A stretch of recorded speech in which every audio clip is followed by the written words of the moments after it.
Hello, friends and brothers. This is Justin Jones, founder of Masonic Improvement. I'm joined with this guy over here, Right Marshal Dennis The Yates. talent of Masonic Improvement. If brothers, if you'll just start on my left and just introduce yourselves. Sure. David Hill. I'm past master of parses number 222 in Austin, Texas. Right Worshipful. Right Worshipful, current DDGM of Masonic District number 52. I'm Kyle Walquist, past master of Hillcrest Lodge 1318 and current chairman of the membership committee for the Grand Lodge of Texas. And I am Brad Kohanke. I am a past master of Davy Crockett Lodge number 1225, and I currently serve as the personal representative and chairman of the executive committee for the San Antonio Scottish Rite Valley. And he's also the past Grand Order. So if you wonder where I learned how to talk, it's from listening to this guy. Oh, so we've got you to thank. Yeah, way to go.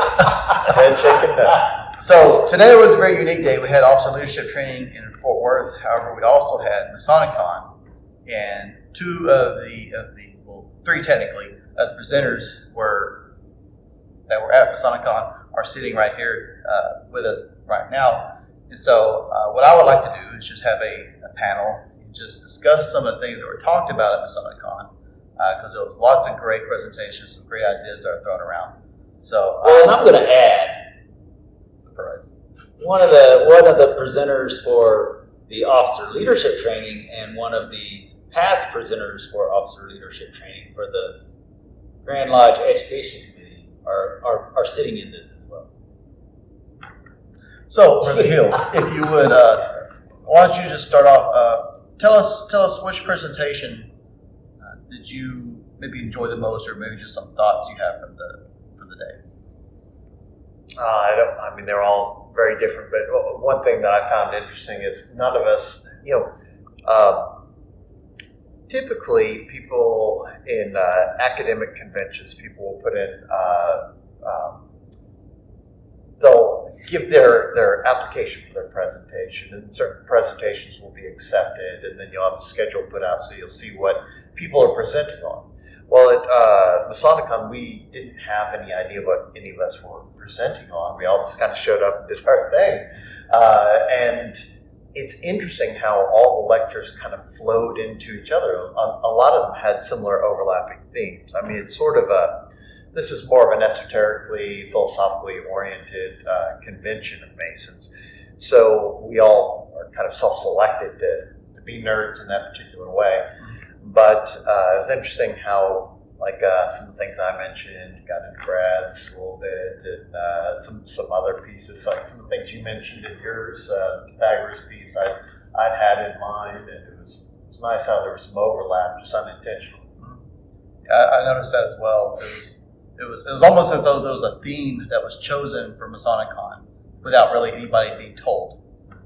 It was like you said, we went from rites of passage, and then we had the mystery schools, and there was little things that were mentioned at every presentation that was like a common ground, almost like divine design.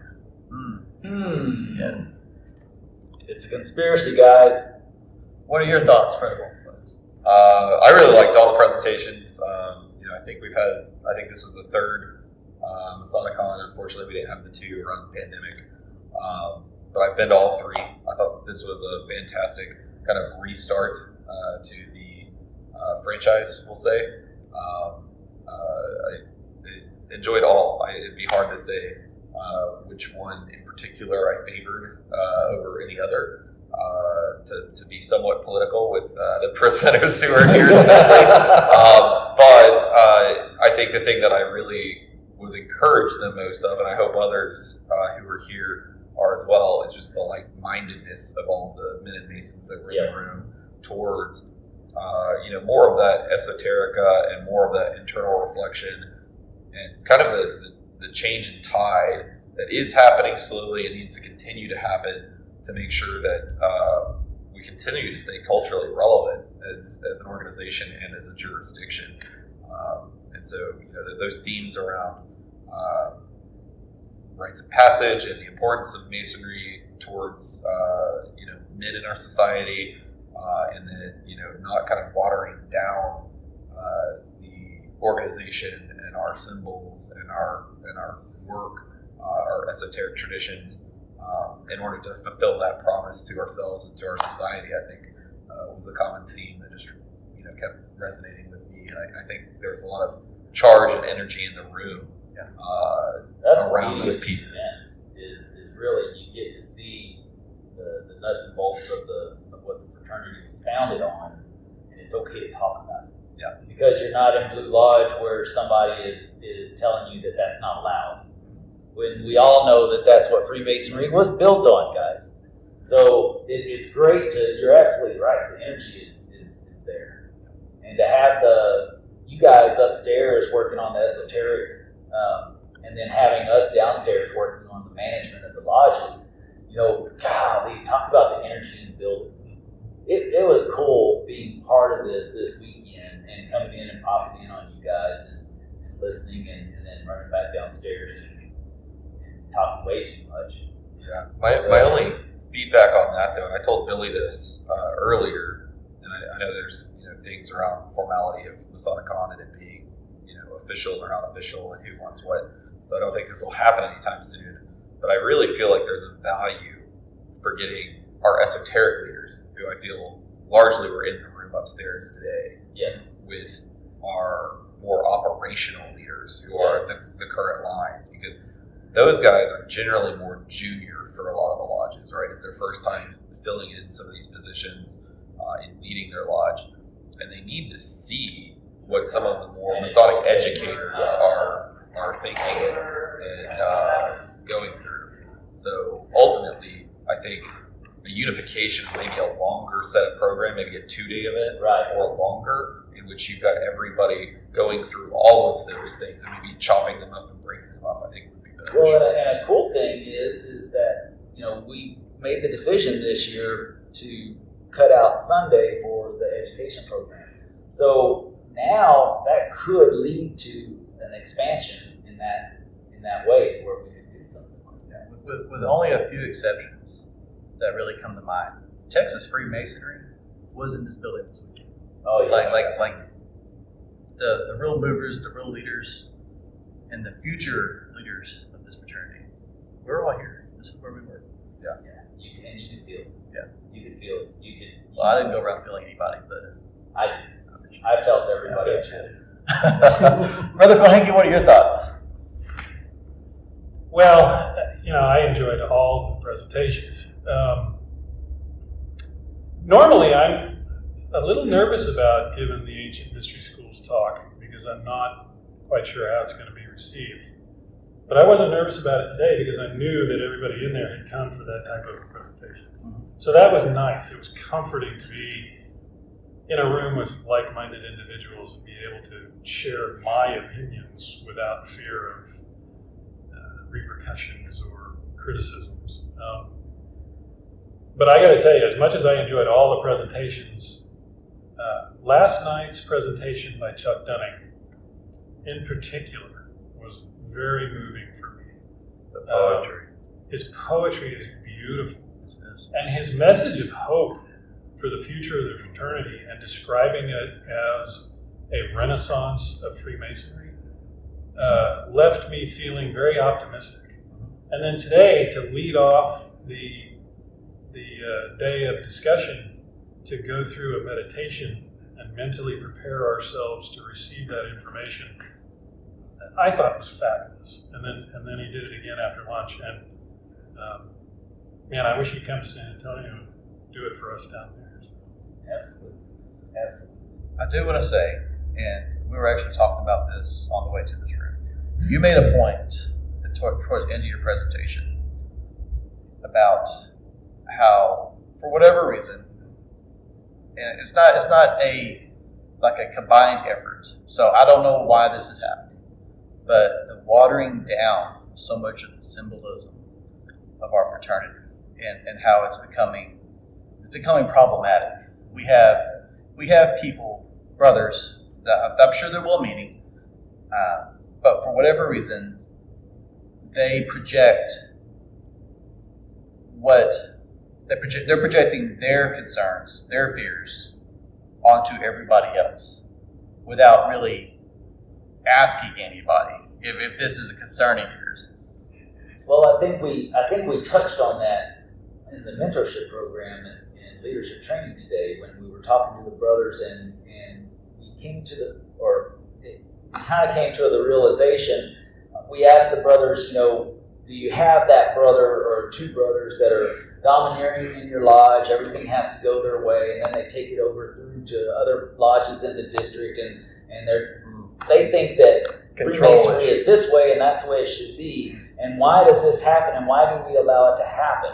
Well, the problem is that we get these new young brothers in, and we don't have the mentorship programs in place to where we can nurture that relationship and build them Or up. before the properly. mentorship program takes place, Well, a petitioning process to keep people out that wouldn't be a good fit for us. right, anyway. they wouldn't be a good fit anyways. But we're going to have the people that are in, and then we don't have the mentorship. So if we don't step up and be the mentors, guess who's going to be the mentors?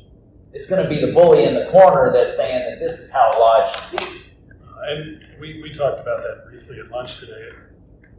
I think one of the issues that we face as philosophers is, that we get drawn away from the Blue Lodge into the independent organizations because it offers us a more esoteric look at Freemasonry.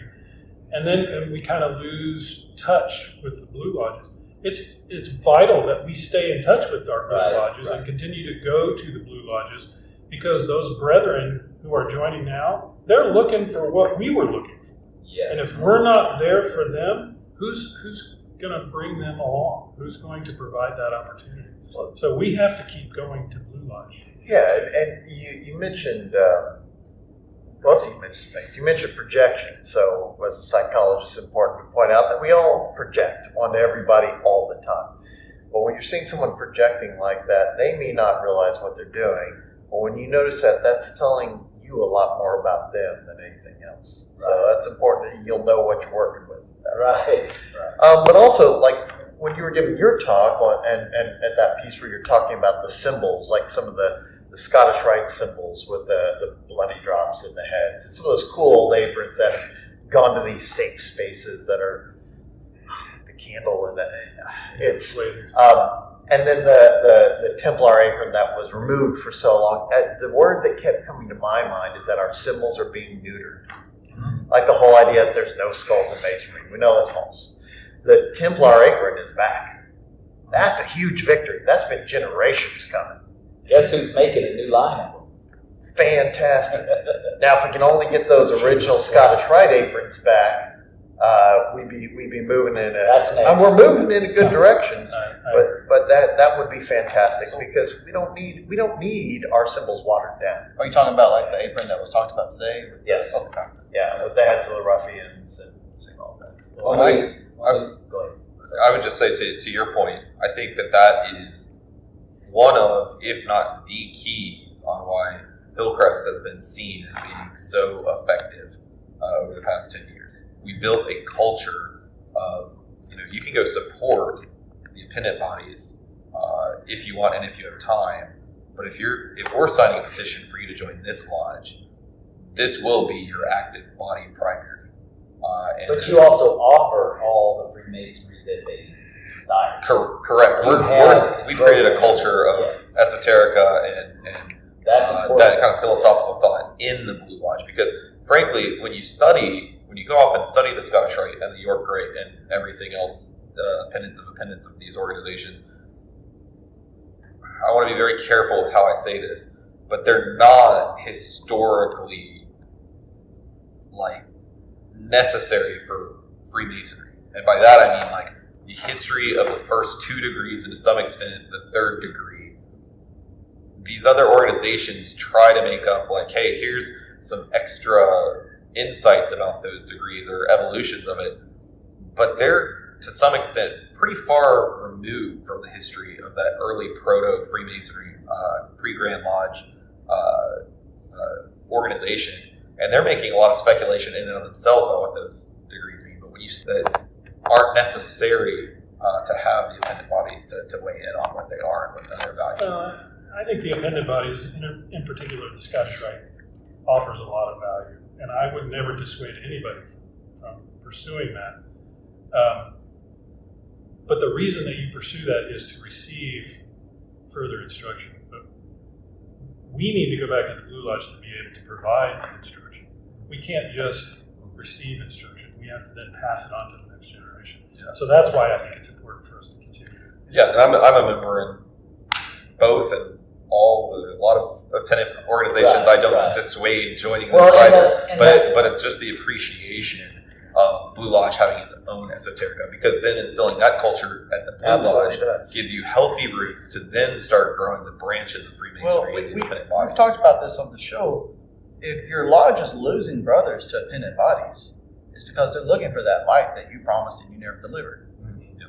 So if you have a very well-rounded lodge that is already delivering Freemasonry like you promised them, the product you promised when they signed the petition, they don't necessarily have to go to appendant bodies, and they don't necessarily feel that urge because there's plenty to learn already being offered. Absolutely. Yeah, and that's, if you look at other grand jurisdictions in throughout the world, many of them, their degree structure lasts a lot longer than ours.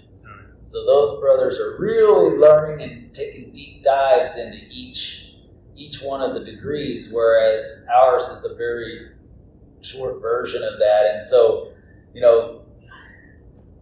I think taking the symbolism out of the lodges, out of the Blue Lodges, is a way of people who didn't know how to interpret it or discuss it, was a way for them to avoid having that discussion. Yeah. If you take the symbolism out, we don't have to talk about it and show that we really don't know what we became a part of, because we didn't go through that full process that some of the other brothers do. And I think that's where a lot of us go to the appendant bodies to get that longer, extended, drawn out education that we were looking for, because we don't have it in our life. I have a couple of associations for you. So, first thing that came to mind was somebody once jokingly told me that the appendant body, all those extra degrees are there for people who didn't pay attention to the first three, which kind of cracks me up. I think it's a little snide, but at the same time, like the appendant bodies, I'm a member of York and Scottish Rite and love them both. But Yes. But you did this motion, this sort of horizontal motion. Right. Most of the time you see the structures of the degrees, you see the Blue Lodge and everything grows up. Right. That's not the case. It's really The a degree T. is the top degree, and those are horizontal. They're further degrees of instruction upon what you should have received there. But also you mentioned that sometimes people don't necessarily understand the philosophy or the depth of symbolism that are present in degrees. And that's, every man has their own capacity. So I want to be a bit apologetic there, because some people don't necessarily have the training or capacity to view things or desire, frankly, to be viewing everything in as much of a philosophical or esoteric, symbolic realm like we do. Like, we're obviously self-selected into that group that are the esoteric and philosophical nerds. There are people who don't necessarily have the capacity or desire to look at our degrees or our fraternity that way, and that's fine. It's a very big tent. The problem arises when somebody from either side, frankly, says this is the only way to do it. Right. That is the problem. This is a big fraternity, and there's room for everybody in it. It just, if I'm like when I was already deeply involved in esoteric thought, and I wanted to do some short educational pieces at dinner before we went into lodge, and I was told pretty quickly by a handful of guys, past masters, hey, we don't talk about that stuff here. Right. When that's the perfect time to do it, That's the especially perfect at time to dinner. do it. Yeah. While everybody's just sitting there eating, you can talk about it and they can think about it, and then you go have your meeting and argue about. And you're already thinking symbolically about the beauty and of our hopefully the mystery. peace and harmony comes after that. Indeed. Oh, not mysteries anymore, degrees. Oh, that's right. That's a good point. That chat my hide when you pointed that out. Frankly. I will offer an option to those who are members of Blue Lodges that are not able to engage in any type of philosophical discussions, is to reach out to members of lodges in your geographic area and invite like-minded guys to attend a philosophical roundtable at a local restaurant. And it's very easy to call the restaurant and have them seal off a room and have a philosophical conversation over dinner or after dinner. that was really what the impetus was in San Antonio for the rebirth of the philosophical and esoteric conversations that are taking place now. We were all out there, we just didn't know who each other was. Who? So everybody's familiar. Like the jest we just had was around the petition, removing the term mysteries and replacing it with degrees. So you're not petitioning for the mysteries of Freemasonry anymore. You're not petitioning for the degrees of Freemasonry. It's somewhat seemingly maybe minor change, but ultimately significant in substance. In Words have meaning. Yeah. So, Brad, that was part of your presentation. Who was in charge of that? How did we get Grand Lodge print? As far as I am aware, and I may be wrong, it was a unilateral decision made several years ago by people who had the authority to make that decision without any consult with the Grand West. Do I need to get a light in your face? You're going to give me You're talking about an HR executive. He is not going to buckle expert under pressure. talking without saying anything. Okay. I feel as though I can guess the age range on that committee. Right. I have no idea who ultimately was responsible for it, but I know that it was very upsetting to me to try to download a petition for the mysteries of Freemasonry only to find it said a petition for the degrees. Yeah. But real quick, you said something at the age of the committee. That's another thing I want to call out about this Masonicon. This was a much younger Masonicon than what I've seen in the first 2 years of 2017, 2018. Those were generally younger as well. But I looked around the room today, and I think most of the attendees there might have been younger than me. Where I don't know, that just might be saying something about my age and how old I'm getting in this organization. But yeah, I mean, there were a lot of dark-haired men in those chairs With hair. Yeah, with hair. Yeah, more hair than me. So yeah, Exactly. We had 2 Grand Masters in there with lighter hair. yeah, that's encouraging. That is encouraging. I'm not saying that that's the solution. We don't need to be trying to replace our older Right. brethren. I'm going to be one of our older brethren one day. But it is encouraging to see so many young guys active and getting involved, and obviously reinforcing the point that a lot of us are there talking about, which is this is the stuff that the young guys want. They don't want something that's, I think it's completely on point. This has already been mentioned. It's completely on point with what Brother Dunning said about the Masonic Renaissance. And I never associated that word with what's happening, but I think that is extremely accurate. People do doom and gloom it a lot, but I appreciate the idea that we're right-sizing things rather than, it's becoming a realistic size from this massive expansion. And the focus on numbers of members, I think, is an ill focus. It's not where we need to have financial management, but at the same time, we need to look at what value we're adding to the fraternity. And the young men coming in want to have this understanding of philosophy, esotericism, and what day man actually is.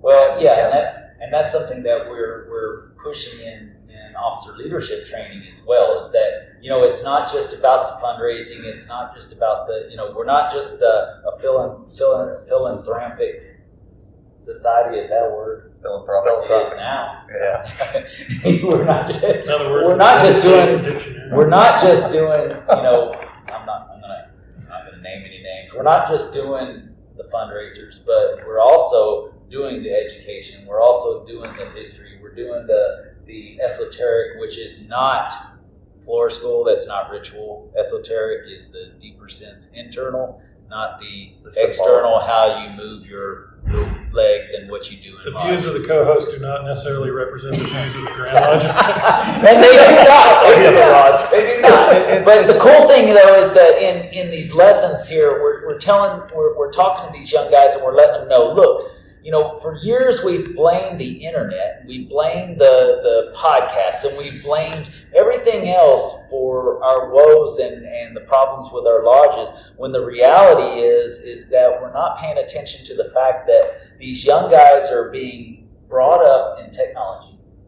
they're overwhelmed with information, but that's not what they're looking for. They're looking for that connection. They need that personal relationship, that rite of passage, that connection, and mentorship as well. Mentorship. That's huge. And that's what we have to offer. That's what Freemasonry is.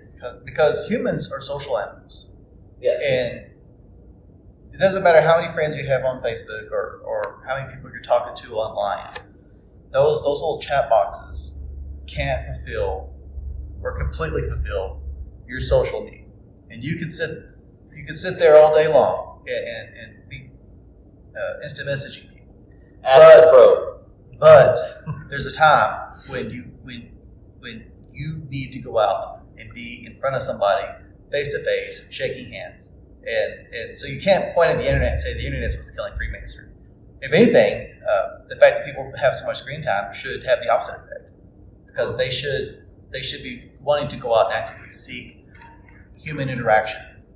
Well, we saw that through the pandemic, right? I mean, as soon as the pandemic opened up, there were all of these guys that had just moved to Dallas, for instance, where our lodge is at, who just moved to Dallas, the past year or two, were fully committed to work, hadn't really made a network for themselves here. And we saw them come out of the woodwork as soon as things started opening back up. And they were like, I need to find something to make a connection and a network of friends and associates and so forth. And so that's what I don't understand, because I hear so many Masons blaming the pandemic and saying that it killed their lodge.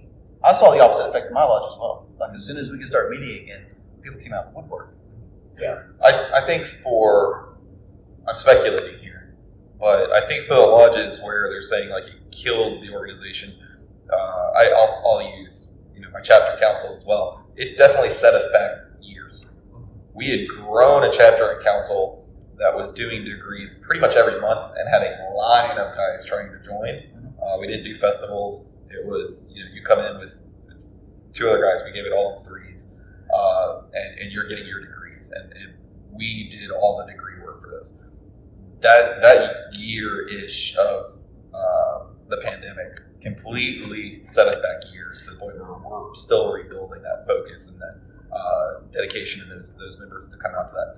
That being said, as the example, I think you've got blue lodges who didn't have a lot of the basis infrastructure there, the web presence, the lead management, the capability to get guys in, identify, mentor them through a longer process rather than here's a petition kind of thing. Right. And so for those lodges, you probably had fewer membership to pull off of in the first part, and now they don't have all their membership coming around to do some of the pieces they used to do. Again, I'm speculating on this, but I think it's a different place of maturity. You break a habit, it takes a while to reestablish that habit. Yeah. And so we are dealing with that. But our guys at our lodge, for instance, and I think I'm imagining your lodge as well too, and anybody who is successful through the pandemic, already had a very thick fellowship. And so guys were doing stuff. They were looking forward to get back out and get engaged with the membership as soon as they could. I mean, we were having socials, distancing socials through a lot of the shutdown. Yeah, we're working on a lot. That's part of the issue. I think for those lodges that had the technological ability to stay connected virtually during the pandemic, survived quite well and stayed in touch with each other and knew when it was time to come back.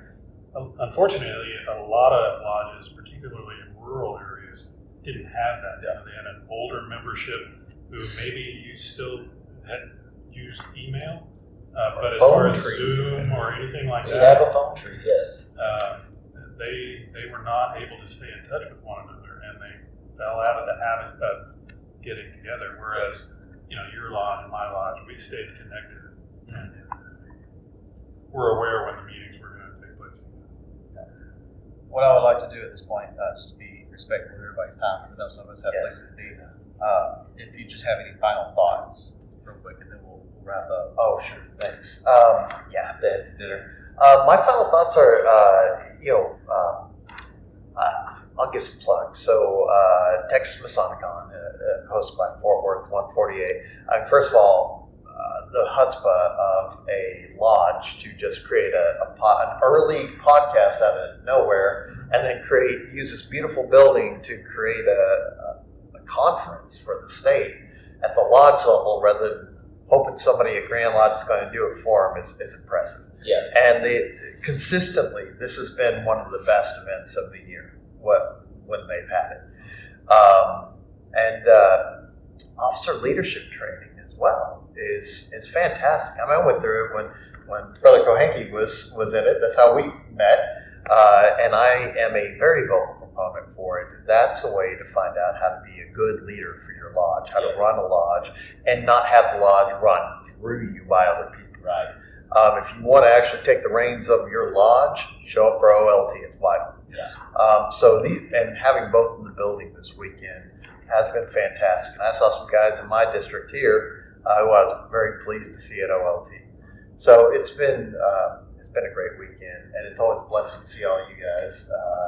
You guys are shining lights in masonry, and I appreciate what you're doing. I appreciate what y'all are doing with the podcast and video as well. So thank you.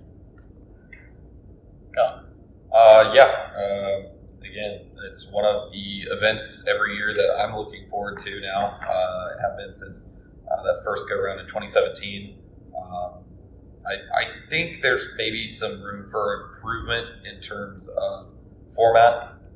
The hour-long presentations, I love. Like, you get so in depth with each topic, but by the end of the day, it's almost like, man, what all did I hear? My general premise on effective communication is, especially when you're doing big ideas like these talks, is generally follow the TED Talk format. 20-minute, 25-minute increments. Oh my God! Maybe as a longer. doctor, I can't do that. So I'll hold my comment on that. But no, I mean, other than that, and it's kind of like a mixed recommendation, because I just do value the depth of presentation material that we get from each presenter. But yeah, I'm looking forward to next year, regardless of the format. Brother Wayne? I guess I would just, in addition to thanking Fort Worth 148 for hosting Masonicon and inviting us to be speakers, I want to point out to the listeners out there that those of you who are looking for a more esoteric and philosophical experience in Freemasonry, there are brothers out there that will help you find that experience. And if you don't know them in your area, somebody on this panel, somebody with this podcast, can help get you in touch with people in your area that have similar interests. And I strongly encourage you to reach out and find them. Don't give up. They're there. Just keep trying, find them, and have those discussions, because there is nothing more meaningful and worthwhile in Masonry than what has happened this weekend. Well, I'd like to thank everyone for taking time after a very long day to sit down and to be frank. This is something that I could do with you guys for several hours. But like I said, I want to be respectful of everybody's time. So thank you again, and thank you everybody for watching, and see you in the next video. Hold on. There we go. All this can be I did not get my elevator speech. So, number one. All right. No, this one, these don't get it. No. Number one, Remember silence. I hope that we get to do this again at Grand Lodge. Let's do this again at Grand Lodge. Let's have a sit down and talk about what we just went through and what we think about Grand Lodge. That would be fun. Might also get us kicked out, but okay. Hey, I'll no longer be I've done a lot worse things that could have gotten me kicked out, and it hadn't so far. So, we're close. But maybe next year we'll get kicked out. But what I wanted to say, though, is kind of piggybacking on what all of them said is, and You said you taught him all this? you've heard it. You've heard this before on our previous podcast that, and we've talked about this together with other people as well, that, you've heard out there in the conspiracy world that there's this inner circle, and that you're just not high enough. You don't know about the conspiracies. You don't know about it all. The inner circles are not in a hierarchy. The inner circles are right here.